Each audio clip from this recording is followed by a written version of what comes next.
टाकले थोडं, पण म्हटलं बाजूला कमी लागते की नाही, मी चिमूटभर टाकलं. मला मीठ थोडंसं लागतं. नाही मी टाकलं. मला नाही आवडत.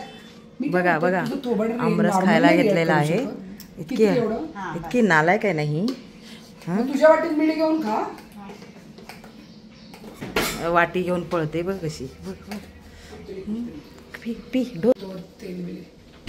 लाईट गेली नेमकी बघ ना. इथे निलाक्षीचं ताट भरलं गेलं जाते. किती वाजलेत टाइम दाखवते फक्त 11:30. 11:30 वाजता कोण जेवतं? ही जेवते. तुझाच असणार तो. आत्ता आहे म्हटल्यावर तुझाच असणार. हो आता वरून पडला. निलाक्षी आपले गळतात आपल्याला नाही वाटत. हो केस पडलाय. कशात बोलते? माझ्या वाटीत पडला.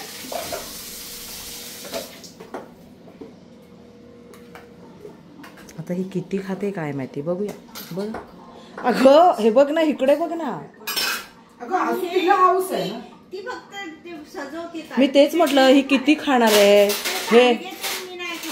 ओके जरा पण नाही असं आहे ते. म्हणूनच समोरून विचारलं भाजी कोणती करू आणि तुम्ही सोपं केलं. मेन माधवीने. ती कुत्री तर काय बोलत नव्हती. माधवी बोलली पटकन. आपल्याला पुरी बरोबर बटाट्याची पिवळी भाजी पाहिजे. प्रॉपर वाटीत ठेव तिथेच. हा आणि चल आता पुरी करायला घेऊया.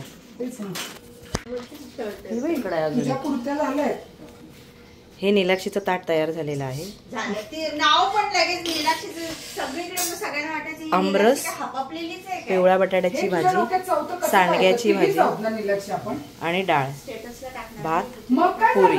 तुझ्याकडे बुद्धीच तुझ्या प्रत्येकीच्या आनंदात आहे ना. ही बोल बोल तू बोल बोल. हा चला निघालो आम्ही परतीचा प्रवास. परतीचा प्रवास. Bye bye bye bye bye bye सदाफुली. हा सदाफुलून राहा. मस्त वाटलं छान एकदम. तिच्या इथेच येतोय थोडी मागे हो. हा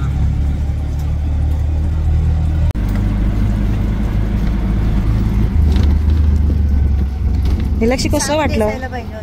निलाक्षी कसं वाटलं 2 दिवस? मस्त एकदम छान गेले दिवस. 2 दिवस क्रांतीने मला खायला घालून मारून टाकायचा प्रयत्न केला पण मी नाही सक्सेस होऊन गेलं तिला. असं होतं का? हे आता क्षणभर शेवटपर्यंत काय वाटते कुचक्या भाषेत बोलते की भाषेत बोलते? मला खरं खरं खरं बोलते. माझं जेवण आहे थोडंसं मला क्रांती भरपूर खायला देत होती. बरं मला जात नव्हतं तरी जबरदस्ती केली मला क्रांतीने आणि माधवीने. असं झालं. त्याला घेतलं परत माधवीला त्याच्यात. हा माधवी पाहिजे तसं. की काल फक्त बाहेर भेळ खाल्लेली आहे आणि आज 3 पुरी आणि आमरस काढून निघाले 2 वाटी. खरं माहिती तिने खाल्लंय. बटाट्याची भाजी ती माधवीची फेवरेट होती. आमरस पुरी खाल्लेली आहे आणि डाळ भात काल गौरीनी डाळ पण अप्रतिम बनवलेली. मी 1 वाटीच पिणार होती तर ती 1.5 वाटी डाळ पिलेली. बरं मस्त. पिल्लानी बटाट्याची भाजी पण छान केलेली. बटाटा फ्राय अप्रतिम होतं ते.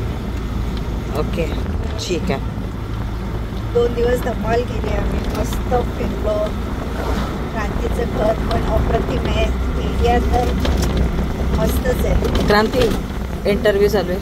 हा बघ ना आता सांगते ना सगळं. आत्ता आम्ही तळेगाव रेल्वे स्टेशनला आलेलो आहोत आणि हा फलक आहे तळेगावला येणाऱ्या जाणाऱ्या गाड्यांचा.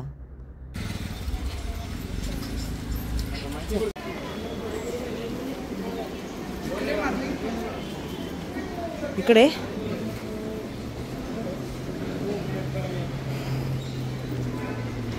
हा मग त्यांनी मला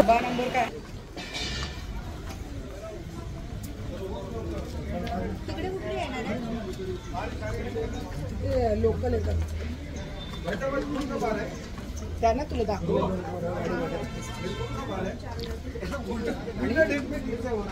इकडे डाऊन जाणार.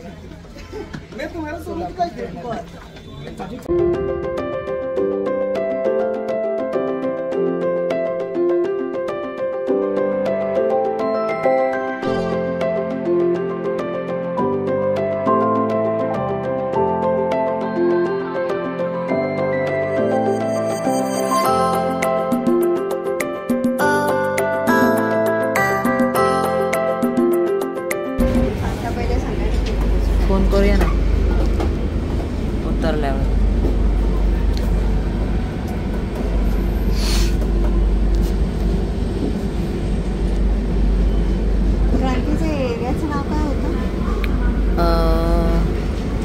वारले काय वराले.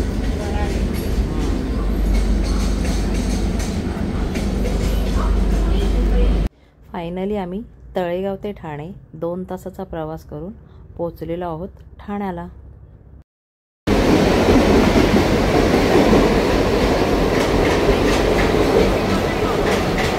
हे आहे ठाण्याचं रिक्षा स्टँड. पाहू शकता तुम्ही गर्दी केवढी आहे. आणि अचानक तिथे लेफ्ट साईडला पाहू शकता, तिथे त्या साईडला ना एकनाथ शिंदे साहेब आले होते आणि त्यामुळे रिक्षाच येत नव्हत्या. मग आम्ही थोडंसं पुढे गेलो आणि रिक्षा पकडली. नीलाक्षी गेली दुसऱ्या रिक्षाने आणि मी दुसरी रिक्षा घेतली, कारण ती घोडबंदरला जाणार होती आणि मी खारेगावला.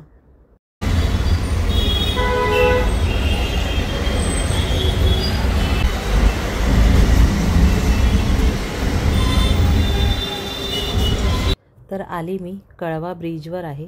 आता एक 10 मिनटामध्ये मी घरी पोचेल आणि मग त्यानंतर तर काय व्हिडिओ बनवणं शक्य होत नाही, कारण 3 दिवसाचा घरी कामं पडलेली असतात. तसं मिस्टर बरंच काही करून ठेवतात आणि ते घरी पण नसायचे, त्याच्यामुळे तेवढा घरामध्ये पसारा नसतो. पण चला, घरी गेल्यावर काही कॅमेरा हातात घेता येत नाही. जवळजवळ 3 दिवस आम्ही खूप एन्जॉय केलं. चौघींनी धमाल मस्ती केली. आज थोडी गौरीची तब्येत नरम गरम असल्यामुळे ती थोडी शांत होती. बाकी कसे वाटले आमचे ब्लॉग नक्की कमेंट्स करून सांगा. आणि माझे असेच नवनवीन व्हिडिओ पाहण्यासाठी चॅनलला सबस्क्राईब करून ठेवा. धन्यवाद. जय हिंद.